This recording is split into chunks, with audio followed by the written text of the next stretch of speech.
Hi everyone, I hope आप सब लोग अच्छे होंगे।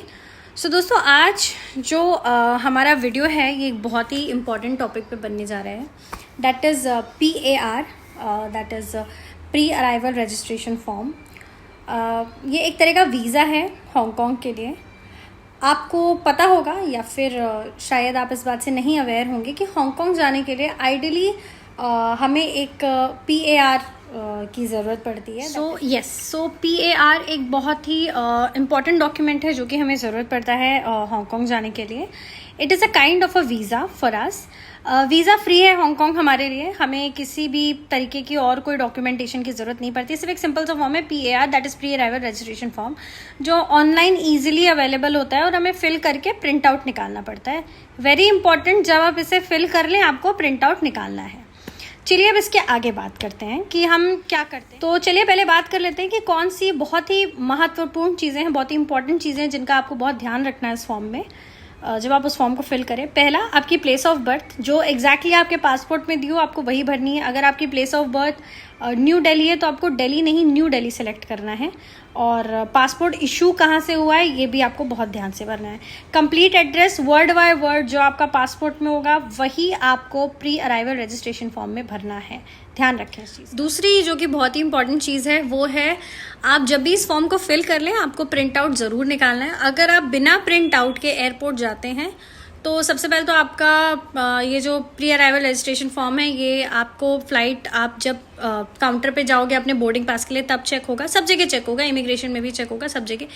प्लस आप जब हांगकांग लैंड करते हैं तो बाकायदा आपका फॉर्म चेक किया जाता है, उसमें word by word details check करी जाती हैं, तो उसका आप खास ध्यान रखें। ये थी दो इंपॉर्टेंट चीज़ें जो आपको ध्यान रखनी है। पहला, ऑब्वियसली आपको डिटेल्स अच्छे से भरनी है। दूसरा, आपको फॉर्म का प्रिंट आउट निकालना है। अब जो मेन टॉपिक है जिसके लिए मैं ये वीडियो बना रही हूँ, जो कि एक बहुत ही कॉमन कंसर्न है आजकल हांगकांग के वीज़ा से रिलेटेड, PAR फॉर्म से रिलेटेड, हम उसके बारे में बात करेंगे। और बात करने से पहले मैं आपको ये बताना चाहती हूँ कि मेरे साथ खुद ये इंसिडेंट हो चुका है कि मैंने PR अप्लाई किया और फिर रिजेक्ट हो गया। हम इस वीडियो में ये बात करेंगे कि अगर आपका PAR रिजेक्ट हो जाता है तो आप क्या करें। तो सबसे पहले मैं आपको ये बताना चाहूँगी कि मैं 2 और लोगों के साथ ट्रैवल कर रही थी अपनी फैमिली में, और हम तीनों ने PAR को अप्लाई किया जिसमें कि मेरा PAR रिजेक्ट हो गया और बाकी 2 लोगों का एक्सेप्ट हो गया। जो मेन रीज़न है इसके रिजेक्ट होने का, जो हमें भी रियलाइज़ हुआ, वो था क्योंकि उनका प्लेस ऑफ इशू जो पासपोर्ट का था दैट वाज मुंबई, एंड आसानी से मुंबई के इशूड पासपोर्ट जो हैं वो एक्सेप्ट हो जाते हैं, कोई इशू नहीं आता है। मेरे पासपोर्ट का प्लेस ऑफ इशू लखनऊ था, बॉम्बे नहीं था, और मेरा PAR रिजेक्ट हो गया। उसके बाद अगर आप मेरे जैसे सिचुएशन में फंस जाएं तो आप क्या ऑप्शन है हमारे पास, हम क्या कर सकते हैं। पहला जो मैंने किया, मेरे पास क्योंकि एक लोकल आईडी थी यहाँ की, लोकल आईडी लाइक मेरे पास बैंक स्टेटमेंट था जिसमें यहाँ मेरे मुंबई का लोकल एड्रेस मेंशन था, तो मैंने तुरंत ही नए पासपोर्ट के लिए अप्लाई किया न्यू एड्रेस के साथ। क्योंकि मैंने न्यू पासपोर्ट के लिए अप्लाई किया और न्यू पासपोर्ट के लिए ऑब्वियसली आपके पास एक लोकल आईडी होना ज़रूरी है, मेरे पास था, बैंक स्टेटमेंट था, तो लकीली मेरे पास नया पासपोर्ट आ गया। मैंने तत्काल में अप्लाई किया तो 3 दिन में ही मुझे और मेरा पासपोर्ट मुझे मिल गया, एंड दैट्स हाउ। उसके बाद मैंने PAR के लिए अप्लाई किया और मेरा PAR सक्सेसफुली एक्सेप्ट हो गया। मेरा प्रॉब्लम यहाँ पे ख़त्म हो गया। लेकिन इस प्रॉब्लम का सोल्यूशन ढूंढने में मुझे बहुत वक्त लगा। और या फिर अगर आपके पास दिल्ली की लोकल आईडी है, इन केस बैंगलोर की है तो भी चलेगा, बिकॉज बैंगलोर के पासपोर्ट्स भी रिजेक्ट नहीं होते हैं।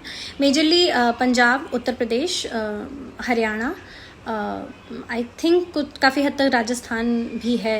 एक्सपीरियंस हुआ है लोगों को राजस्थान के भी जो इशूड पासपोर्ट्स हैं कि ये ब्लॉक्ड है, इनके PAR इशू नहीं होते हैं। ये एक विकल्प है जो मेरी तरह आप अप्लाई कर सकते हैं और फिर PAR ले सकते हैं। ये तो एक तरीका था जो मैंने आपको बताया, जो काफ़ी सिंपल था एक्चुअली, मैं बोलूँगी, और फास्ट था।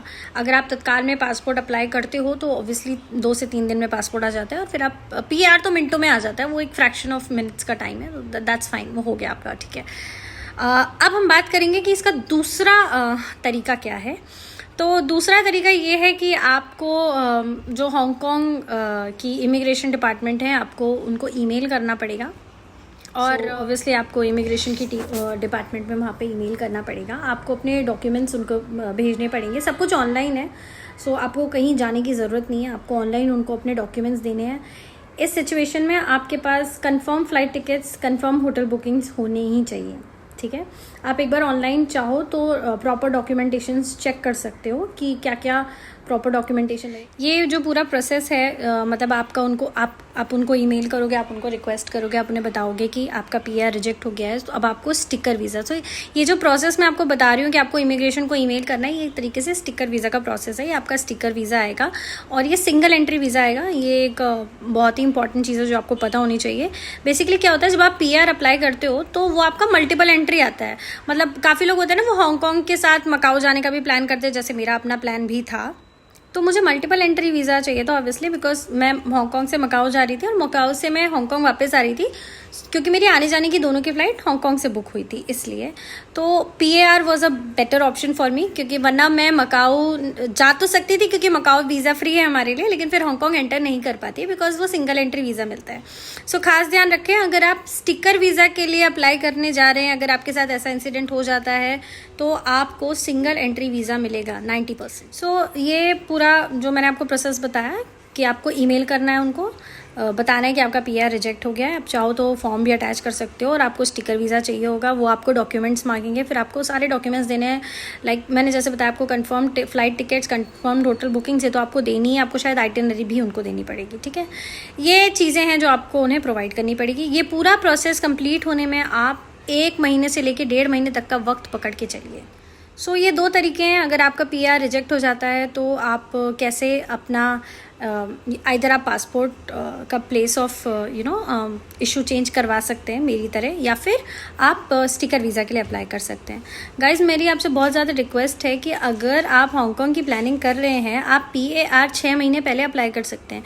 तो टिकट्स करने से पहले ही आप पीआर अप्लाई करके देखें, ताकि आपके पास समय हो स्टिकर वीज़ा अप्लाई करने के लिए। सो ये एक बहुत ही बेसिक इन्फॉर्मेशन थी, but I thought I share it with you, because मुझे जब मेरे साथ ये प्रॉब्लम हो तो मुझे एग्जैक्टली ऐसा कोई वीडियो मिला नहीं जिसमें मुझे पता चले कि मैं नेक्स्ट क्या करूँ इस सिचुएशन में।